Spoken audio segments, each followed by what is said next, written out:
నమస్తే. తెలంగాణలోని నాగర్ కర్నూల్ కుమ్మెర జాతరలో జరిగిన ఒక ఘటన. ఆ ఘటనలో తల్లి పొత్తిళ్లలో వెచ్చగా పడుకుని కాస్త తల్లి పాలిస్తే బొజ్జ నింపుకొని ఈ సమాజంతో సంబంధం లేకుండా తల్లి స్పర్శతోనే బతికే 2 నెలల చిన్నారి సరిగ్గా 60 రోజులు ఈ లోకాన్ని చూసి ఆ చిన్నారికి తెలియదు సమాజం ఇంత క్రూరంగా ఉందని. తమ తల్లిదండ్రులు గుడికి వెళితే ఆ గుడి దగ్గర కొంతమంది దాడి చేసి వారి మీద ఉన్న కోపంతో తనని బలి చేస్తారని, తన గొంతు మీద కాలేసి తొక్కుతారని ఆ బిడ్డకి ఈ సమాజంలో ఇంత క్రూరమైన జంతువులు ఉన్నాయని తెలీదు. తల్లి గర్భంలో చీకట్లో నుంచి వెలుగులోకి బయటకు వచ్చాను అనుకుంది. ఎన్నో శబ్దాలు వినబడుతుంటే అంతా నాదే, ఈ ప్రపంచంలోకి నేను వెళతాను అని ఎదురు చూస్తుంటుంది. అలాంటి పసిబిడ్డ 60 రోజుల పసి కందుని అతి కిరాతకంగా, అంటే ఇది ఒక తొక్కిసలాటలో జరిగిన ఘటన అని అందరూ భావించారు. కాదు, అది తొక్కిసలాట కాదు, కాలితో తొక్కి చంపిన ఘటన అని ఇప్పుడు బయటకు వస్తుంటే నిజంగా సమాజం మొత్తం తలదించుకోవాలి. సభ్య సమాజం ఈరోజు తలదించుకోవాలి. నిజానికి దీని మీద ఇప్పటి వరకు కూడా ప్రధానమైన ఏ ఒక్కరూ మాట్లాడలేదు. ఎవరు మాట్లాడాలో వాళ్ళు ఎవరూ మాట్లాడలేదు. అది మీడియా కావచ్చు, రాజకీయ నాయకులు కావచ్చు, లేదంటే సమాజంలో ఉన్న మేధావులు కావచ్చు, ఎవరూ మాట్లాడలేదు ఈ ఘటన మీద. 18వ తారీఖున ఇన్సిడెంట్ జరిగింది. 21వ తారీఖున హైదరాబాద్ నిమ్స్లో ఆ బిడ్డ చనిపోయింది. వాళ్ళు గణేష్ మౌనిక దంపతులు ఇద్దరు. వీరిద్దరూ కుమ్మెర జాతరకు వెళ్లారు. వారి ప్రాంతంలో ఉండే అత్యంత అద్భుతంగా జరిగే ఒక జాతర, అది శివుడికి సంబంధించిన జాతర. 2 నెలల పసిబిడ్డను తీసుకుని వెళ్లారు. చంద్రకళ అని మరో మహిళను కూడా తమ బంధువు వారి పక్కనే ఉంది. అలా 2-3 మహిళలు, గణేష్, వీళ్ళందరూ ఆ బిడ్డను తీసుకొని వెళ్లారు. 100 రూపాయల టికెట్ దగ్గర గొడవ వచ్చింది. ఆ 100 రూపాయలు కట్టే పరిస్థితిలో వీళ్ళు లేకపోవచ్చు.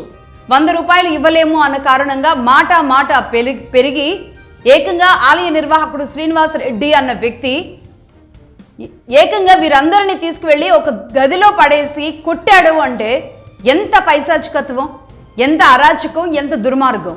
ఇందులో అతను రెడ్డా, వీరు బీసీలా, వీరు ఎస్సీలా, ఇది నిజానికి అప్రస్తుతం. ఒకవేళ నిజానికి దానివల్లే, ఆ కుల జాడ్యం వల్లే ఇతను అలా కొట్టాడు అంటే గనక అలాంటి కులాలు ఈ సమాజంలో అవసరమా అన్న ప్రశ్న తలెత్తక మానదు. ఖచ్చితంగా అలాంటి ప్రశ్న ఈరోజు రావాలి. కులాల కొట్లాటలు, కులాల వైషమ్యాలు, కులాల రాజకీయాలు, ప్రతి ఒక్కరూ మాట్లాడుతున్నది కులాలు. నేను గతంలో అనేక సందర్భాల్లో కొన్ని ఇన్సిడెంట్స్ని కూడా చెప్పాల్సి వచ్చింది, కఠినంగా అయినా సరే. దానికి మేము ఎదుర్కొన్న పరిస్థితులు, పరిణామాలు అవన్నీ వేరు. దాని గురించి నేను మాట్లాడదలుచుకోలేదు.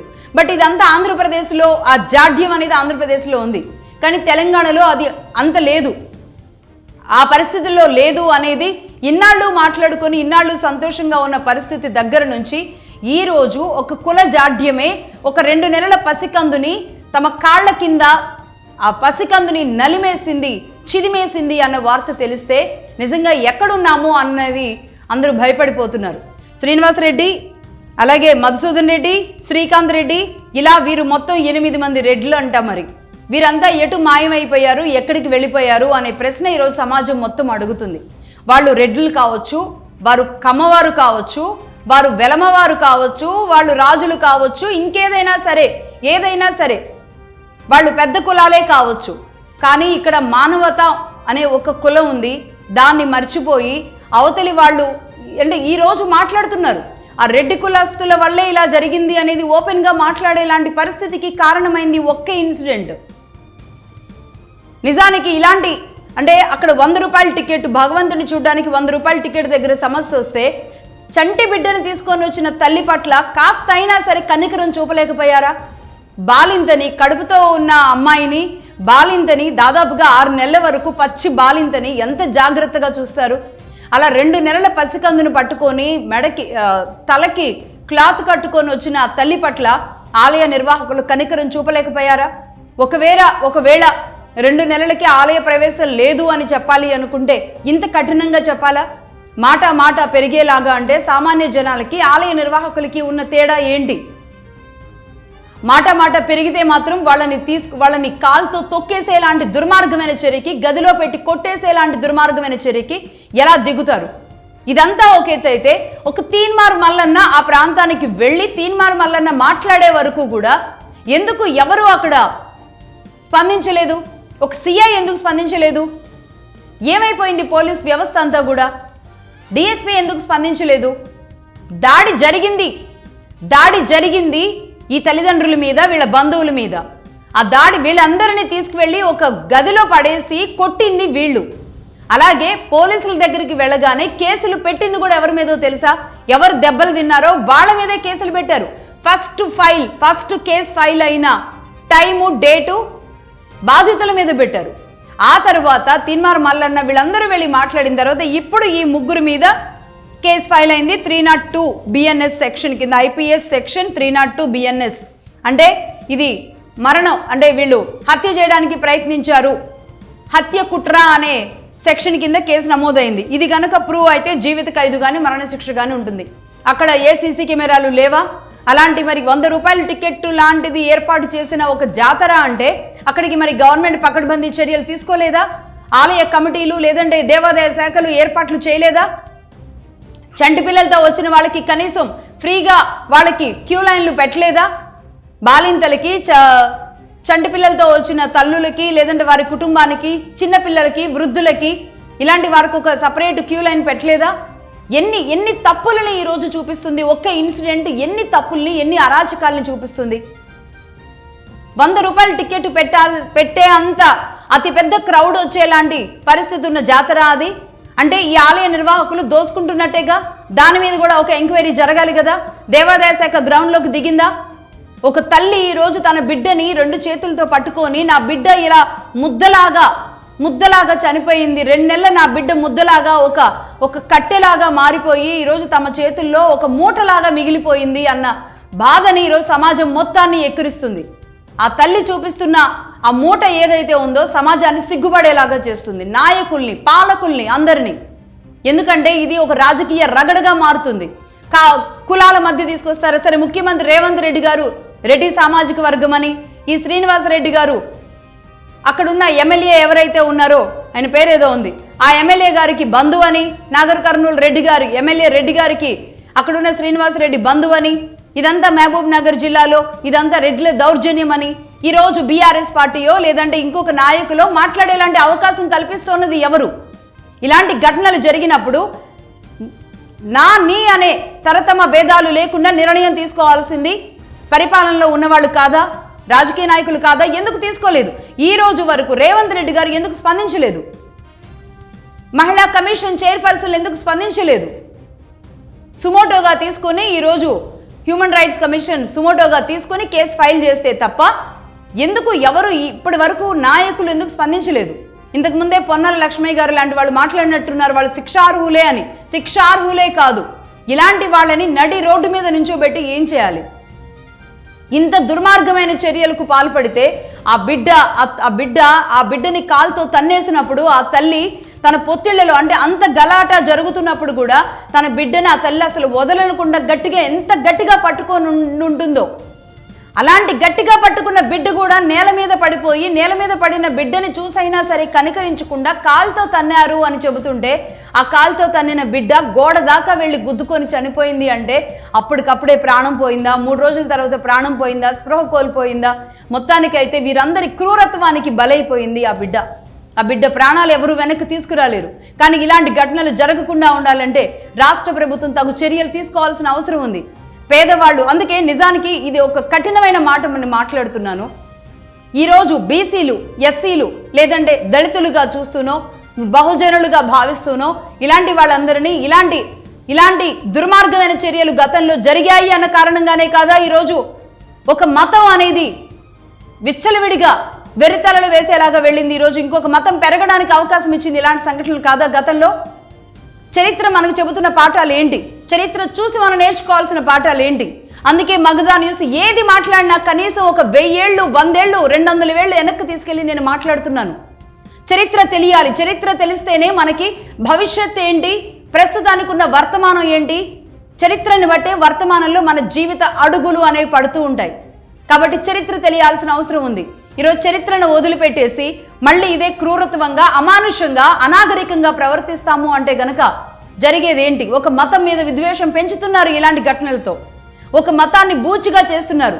హిందూ మతం అంటేనే భయపడేలాగా, దేవాలయాలంటేనే భయపడేలాగా ఇలాంటి సంఘటనలు చేస్తే ఇంకొక మతం ఈరోజు ఇంకో మతానికి అవకాశం ఇచ్చినట్టు కాదా? అలా కాదా క్రిస్టియానిటీ లాంటిది భారతదేశంలోకి వచ్చింది, పెరిగింది, అవకాశం ఇచ్చింది?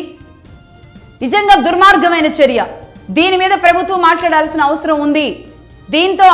దీంతో ఆగిపోయేలాంటి సీరియస్ చర్యలు తీసుకోవాలి. కులం ఏదైనా సరే తప్పు చేసిన వాడు తప్పు చేసినట్టే అనే విషయాన్ని బలంగా స్పందించాలి. పేదవాళ్ల బిడ్డ ఇంకొక కులానికి సంబంధించిన వాళ్ళ ఆడబిడ్డ అయితే ఒకరు కాదు, పెద్దవాళ్ళ పిల్లలకు సంబంధించిన వాళ్ళైతే ఒకరు కాదు. నిజంగా చెబుతున్నాను, ఇంకా కఠినంగా చెబుతున్నాను. ఇదే నాయకులకి సంబంధించిన బిడ్డలకి జరిగితే, ఇదే తెలంగాణలో ఏ వెలమలకి సంబంధించిన ఆడపిల్లలకు జరిగితేనో, ఇంకెవరైనా రెడ్లకి సంబంధించిన ఆడపిల్లలకు జరిగితేనో, లేదంటే ఇంకేదైనా ఇక్కడ ఉన్న బ్రాహ్మణ కులమో క్షత్రియులు ఇలాంటి వాళ్ళకి ఎవరికి జరిగినా ఇక్కడ ఊరుకునేవాళ్ళ? గతంలో దిశ ఇన్సిడెంట్ జరిగినప్పుడు ఎలా స్పందించారు ఒక్కొక్కరు? దిశ ఇన్సిడెంట్ అప్పుడు కనీసం అమ్మాయి పేరు కూడా ఎవరు బయటికి మాట్లాడలేదు కదా ఇదే మీడియా. అదే ఆంధ్రప్రదేశ్లో కూడా, అంటే ఆంధ్రప్రదేశ్లో ఉన్న మానవ హక్కులు సంబంధించిన వాళ్ళు కూడా స్పందించాల్సిన అవసరం ఉంది. పక్క రాష్ట్రం కదా అని పడేయాల్సిన అవసరం లేదు. ఇది అత్యంత, అంటే ప్రతి తల్లి ప్రేగు కూడా ఈరోజు బాధపడుతుంది. మాట్లాడాలి, పక్క రాష్ట్రమైనా మాట్లాడాలి. పేగు పాసం తెలిసిన ప్రతి ఒక్కరూ కూడా, స్త్రీలైనా పురుషులైనా, నిజంగా కళ్ళ ముందే అప్పుడే పుట్టిన పసికందుని రక్షించుకోలేకపోతున్న తల్లిదండ్రులుగా ఉంటున్నప్పుడు ఆ తల్లిదండ్రులు పడే ఆవేదనకి ధనిక పేదరికం లేదంటే పెద్ద కులం చిన్న కులం అన్న వ్యత్యాసం ఉండదు. అది ఒక చిన్న కుక్క పిల్ల అయినా సరే అప్పుడే పుట్టిన బిడ్డని ఎవరు దగ్గరకు వస్తే ఏం చేస్తారో అని ఆ కుక్క ఎంత అటెన్షన్గా ఉంటుంది, నిద్ర కూడా పోకుండా తన బిడ్డల్ని కాపాడుకోవడానికి. ఒక కాకి, ఏ జంతువు అయినా సరే, ఏ పక్షి అయినా సరే అప్పుడే పుట్టిన బిడ్డల్ని ఎంత జాగ్రత్తగా కాపాడుకుంటాయి. ఆ పక్షులకి వాటికి రెక్కలు వచ్చి వాటంతటికి వాడి నడిచే వరకు. అలాంటిది మనుషులు అన్నీ తెలిసిన వాళ్ళం, సమాజంలో ఉన్నవాళ్ళం ఇంకెంత జాగ్రత్తగా ఉంటారు. ఆ తల్లి ఎంత నలిగిపోయి ఉంటుంది, ఆ బిడ్డని కాపాడుకోవడానికి ఎంత గట్టిగా తను పట్టుకొని ఉంటుంది. అయినప్పటికీ కూడా కాపాడుకోలేని పరిస్థితిలోకి వెళ్ళిపోయింది కదా ఆ తల్లి. నిజంగా ఆ పరిస్థితుల్లోనే ఎవరు ఉన్నా సరే ఒక్కసారి ఊహించుకోండి ఎంత దారుణంగా ఉంటుందో. ఒక పెద్ద నాయకుడికి సంబంధించిన వారి భార్యలను, వారి బిడ్డలను అనేటప్పుడు సమాజం స్పందించేస్తూ ఉంటుంది. సమాజం ఒక సోషల్ మీడియా అంతా వీళ్ళ మీద పడి వాళ్ళని బూతులు తిడుతూ, వాళ్ళంతా వచ్చి వీళ్ళ మీద పడి బూతులు తిడుతూ సమాజం అంతా ఎంత దరిద్రంగా తయారైందంటే అంత దరిద్రంగా తయారైంది. తమ నాయకులు, తమ లీడర్లు మొత్తం రాజకీయమే, ఏది మాట్లాడినా రాజకీయమే. రాజకీయం తప్ప సమాజంలో ఇంకొక కోణమే లేదా అసలు? ఇలాంటి, అంటే ఆ నాయకుడికి సంబంధించిన బిడ్డల్లో, కోడళ్లను, వారి భార్యల్లో మాట్లాడినప్పుడు స్పందిస్తున్న సమాజంలోని ఈ సోషల్ మీడియా సోకాల్డ్ వాళ్ళందరూ ఎందుకు మరి ఈ బిడ్డకు జరిగినప్పుడు ఎందుకు స్పందించడం లేదు? స్పందించాల్సిన అవసరం ఉంది. ఒక తీన్మార్ మల్లన్న సమస్య సరే, తను రాజకీయ నాయకుడు కావచ్చు, తను ఏదైనా చేయొచ్చు, తన ఎజెండాస్ ఏమైనా ఉండొచ్చు, కానీ సంఘటన జరిగినప్పుడు ఇమ్మీడియట్లీ అక్కడికి వెళ్ళడం, స్టేషన్కి వెళ్ళి నిలదీయడం జరిగిందా లేదా? అదే పని మిగతా రాజకీయ పార్టీలు ఎందుకు చేయడం లేదు? బీఆర్ఎస్ పార్టీ కూడా శ్రీనివాస్ గౌడ్ గారు వీళ్ళందరూ కూడా వెళ్ళి డీజీపీ శివధర్ రెడ్డి గారిని కలిసినట్టున్నారు. మరి అంటే ఇప్పటి వరకు కూడా 4-5 రోజులు ఘటన జరిగి 4-5 రోజులు అయినప్పటికీ కూడా ఎందుకు ప్రభుత్వం స్పందించలేదు అనేదే ప్రశ్న. స్పందించి ఇమ్మీడియట్లీ యాక్షన్ తీసుకొని ఉండుంటే ఈరోజు రేవంత్ రెడ్డి గారికి ఎంత మంచి పేరు వచ్చి ఉండేది. తన కులమైనా సరే తప్పు చేసిన వాడిని క్షమించలేదు అనే ఒక ఇది వెళ్ళినప్పుడు ఒక యువ నాయకుడిగా, యువ సీఎంగా అయిన రేవంత్ రెడ్డి గారికి ఎంత మంచి పేరు వచ్చి ఉండేది. ఈ క్షణం వరకు స్పందించకపోవడమే అత్యంత దారుణం. అది కూడా తన జిల్లాకు సంబంధించి. మహిళా మంత్రులు కూడా దీని మీద మాట్లాడకపోవడం ఇంకా దారుణం. చూద్దాం మరి. ఇప్పటివరకు ఒక ఎక్స్గ్రేషియా కానీ, వారి కుటుంబాన్ని ఆదుకుంటామని కానీ, మేము ఉన్నామని కానీ మాట్లాడలేదు. ఇవాళ సాయంత్రం వరకైనా ఆ తల్లిదండ్రులతో ప్రభుత్వానికి సంబంధించిన వాళ్ళు ఎవరైనా మాట్లాడతారేమో, వారిని కూర్చోబెట్టి వారిని ఓదారుస్తారేమో, వారిని ఆదరిస్తారేమో చూద్దాం మరి.